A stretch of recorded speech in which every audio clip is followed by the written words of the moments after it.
Question 4. The scientists also investigated the algae eaten by 2 consumers found on the rocky shore, the sea slug and the shore crab.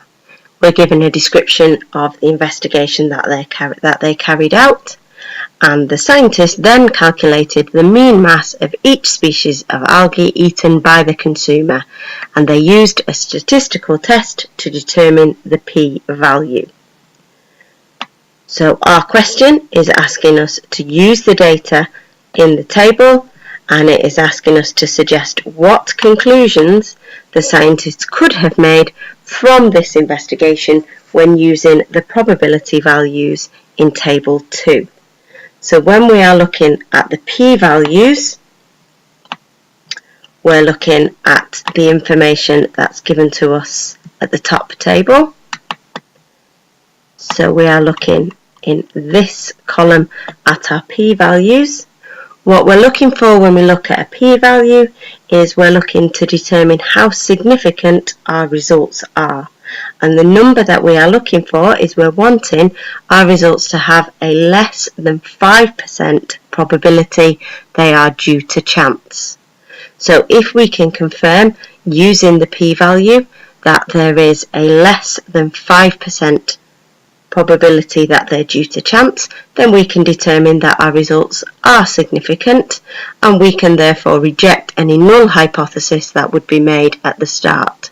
Remember that a null hypothesis is when you are saying there is no significant difference between the relationships. If our results show that there is a greater than 5% probability that they're due to chance, then we can conclude that they are not significant. So looking at the values that we've been given, then we can see that our first species and our last species have the symbol showing us that our results are less than the p-value being 0.05 or 0.01, which is even smaller. So therefore we can conclude that for these 2 species then there is a significant difference in the results. Because our results are not due to chance, we can confirm that there is a less than 5% probability that our results are down to chance. Therefore we would reject any null hypothesis that's been made. For the other 2 species, we can see that the symbol is the opposite way, so we can see that this is showing that our results have a greater than 5% probability that they are due to chance. Therefore, you can deem that these results are not significant results.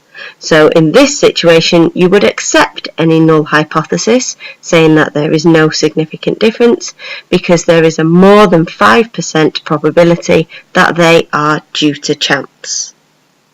Because our first species of Laurentia pacifica has a p-value that is showing that there is a less than 1% chance that less than 1% probability that these results are due to chance, this is the most significant piece of data you are given.